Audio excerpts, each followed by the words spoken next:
নানা রকম খাদ্যের গুণাগুণ জানাতে জানাতে আমার মনে হলো ক্রুসিফেরাস গ্রুপের ভেজিটেবলসের গুণাগুণ আপনাদের জানা উচিত। এই ভারতবর্ষে যা পাওয়া যায় তার মধ্যে ক্যাবেজ, ব্রকলি, কলিফ্লাওয়ার, মূলো, র্যাডিশ, টার্নিপ এবং কেল, ব্রাসেলস স্প্রাউট ইত্যাদি ক্রুসিফেরাস ভেজিটেবল পরিবারের অন্তর্ভুক্ত। ক্রুসিফেরাস আসলে 4টে পেটাল, একটা ফ্লাওয়ারের 4টে পেটাল দেখতে অনেকটা ক্রুসিফিক্স বা ক্রসের মতো, তাই এইগুলো ক্রুসিফেরাস ভেজিটেবল নামে পরিচিত। এবং এই ভেজিটেবলগুলো vitamin A, C, K, folate, নানা রকম মিনারেলস এবং প্রচুর পরিমাণে নানা রকম উন্নত মানের অ্যান্টিঅক্সিডেন্ট, পলিফেনল, ক্যারোটিনয়েডসে ভরপুর। সেই জন্য এই সবজিগুলো প্রত্যেক দিন কোনোটা না কোনোটা আমাদের খাদ্যের অন্তর্ভুক্তিতে রাখা উচিত। মূলত আমি আজকে যদিও ক্যাবেজ নিয়ে কথা বলবো, তবে cabbage, cauliflower, broccoli, radish, turnip এগুলো প্রত্যেকটাই কিন্তু এই এতগুলো খাদ্যগুণে ভরপুর।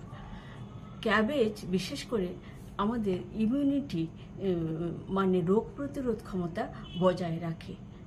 অ্যান্টি ক্যান্সার, এটা সব থেকে বড় গুণ হলো এটি অ্যান্টি ক্যান্সারাস। এটি আমাদের গাট হেলথ ভালো রাখতে সাহায্য করে, আর প্রদাহ নিরোধক, আর আমাদের টোটাল কোলেস্টেরল কমাতেও সাহায্য করে, হার্ট হেলথ ভালো রাখে, ব্লাড প্রেশার কমিয়ে দেয়, এবং এটা আমাদের চোখ ভালো রাখে। এবং প্রেগনেন্সির সময় এটা খাওয়া অত্যন্ত ভালো, কারণ এতে আছে যে ফোলেট, আমাদের ফোলেট খাদ্যে দেওয়া হয় প্রেগনেন্সির সময়, সেই ফোলেট কিন্তু এটায় বেশ ভালো মাত্রাতেই আছে। প্রথমে গাট হেলথ কথাটা বলি। গাট বা অন্ত্র লক্ষ লক্ষ মাইক্রোব দিয়ে ভর্তি, ব্যাকটেরিয়া, ভাইরাস, ফাঙ্গাস ইত্যাদি নানা রকম। তার মধ্যে একটা ব্যালেন্স থাকা দরকার। গুড ব্যাকটেরিয়া, ব্যাড ব্যাকটেরিয়া সব কিছুর মধ্যে যদি ব্যালেন্স থাকে এবং গুড ব্যাকটেরিয়ার পরিমাণ, গুড ফাঙ্গাসের পরিমাণ যদি বেশি থাকে, তাহলে কিন্তু আমাদের বলবো যে গাট হেলথ ভালো আছে।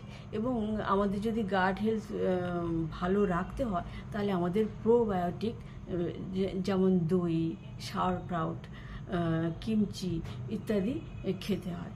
এবং এই প্রোবায়োটিক খাদ্যকে, প্রোবায়োটিক মানে তো তার মধ্যে মাইক্রোব আছে, ব্যাকটেরিয়া আছে, ভালো ব্যাকটেরিয়া, ল্যাক্টোব্যাসিলাস, বিফিডোভাইরাস এগুলো আছে।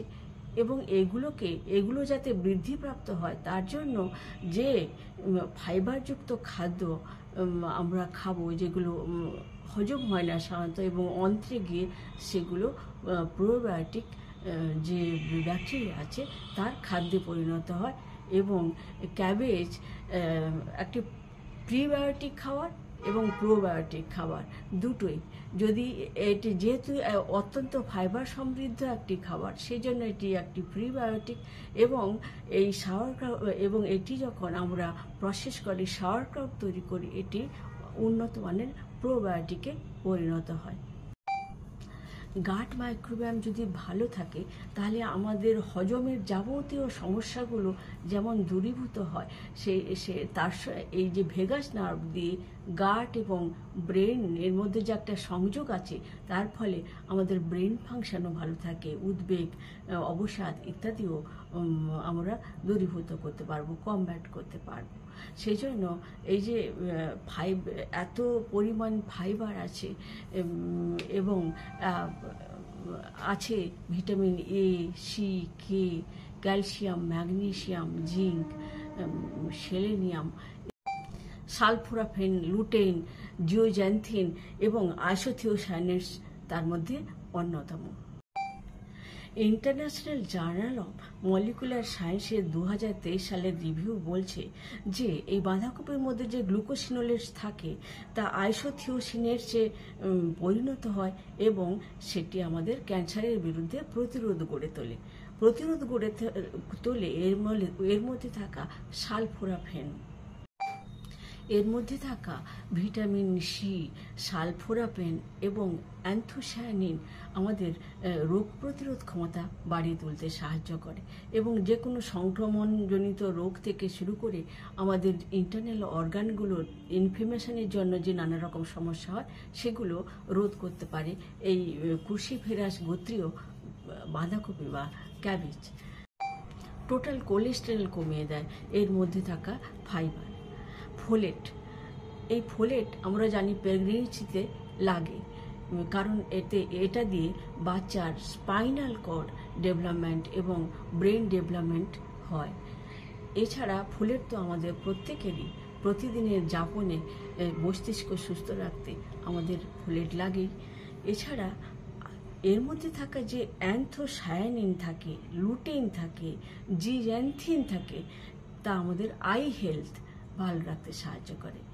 এই একটু বয়স হলে যে ম্যাকুলার ডিজেনারেশন হয়, ম্যাকুলার ডিজেনারেটিভ ডিজিজ হয়, সেটি কিন্তু প্রতিহত করে, তার রিস্ক কমিয়ে দেয় এর মধ্যে থাকা এই ফ্ল্যাভোনয়েডস এবং ক্যারোটিনয়েডসগুলো। ওজন ম্যানেজমেন্ট, এটির 1 কাপের মধ্যে মাত্র 18 ক্যালোরি এবং 2 গ্রাম ফাইবার থাকে, যার কারণে আমরা যদি এই বাঁধাকপি প্রতিদিন খাদ্যের মধ্যে রাখি তাহলে আমাদের ওজন কমাতে সাহায্য করে। আমরা কি করে খেতে পারি? আমরা ক্যাবেজের স্যুপ বানিয়ে খেতে পারি, সেটা সবাই জানেন। আমরা কাঁচা স্যালাড কি করে খাবো? ছোট ছোট করে কুচি করে কেটে তাতে অলিভ অয়েল, লেবুর রস এবং একটু নুন আর গোলমরিচ দিয়ে যদি আমরা খাই, এটা যে সুন্দর মুখরোচক স্যালাড তৈরি হতে পারে, সেটা আমরা খেতে পারি। এবং এছাড়াও আমরা তরকারি যেরকম খাই সেরকম করে খেলে ও আমাদের কোনো অসুবিধে নেই। তাতে একটু ভিটামিন সি কমে যাবে বটে, কিন্তু এই যে ক্যারোটিনয়েডসগুলো আছে সেগুলোর পরিমাণ কিন্তু অনেকটা বেড়ে যাবে রান্না করার ফলে। ভিটামিন সি এবং ফাইবার যেমন আমাদের ব্লাড প্রেশার কমিয়ে দেবে, সেরকম আমাদের ডায়াবেটিসও নিয়ন্ত্রণে রাখবে। এছাড়া আমাদের এর মধ্যে থাকা ভিটামিন কে রক্ত তঞ্চন বা ব্লাড ক্লটিং, হেমারেজ হয়ে গেল ঠিক সময় বা কেটে গেল কোথাও, আমাদের অনেকের রক্ত বন্ধই হতে চায় না, সেটা একটা সমস্যা, কিন্তু তার অভাব ভিটামিন কে এর অভাবের জন্য হয়ে থাকে। এবং এই ভিটামিন কে যদি আমরা গ্রহণ করি খাদ্যের মধ্যে, তাহলে আমাদের এই ব্লাড ক্লটিংটা কিন্তু তাড়াতাড়ি নির্দিষ্ট সময়ের মধ্যে হবে এবং ব্লাড লস অনেক কম হবে। সেই জন্য ভিটামিন কে অত্যন্ত জরুরি আমাদের খাদ্যের মধ্যে থাকা।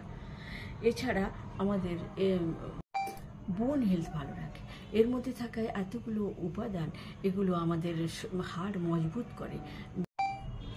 কোনো কিছুর অতিরিক্ত ভালো না, সেই রকমভাবে আমরা প্রতিদিন 1 কাপ থেকে 2 কাপ বাঁধাকপি খেতে পারি।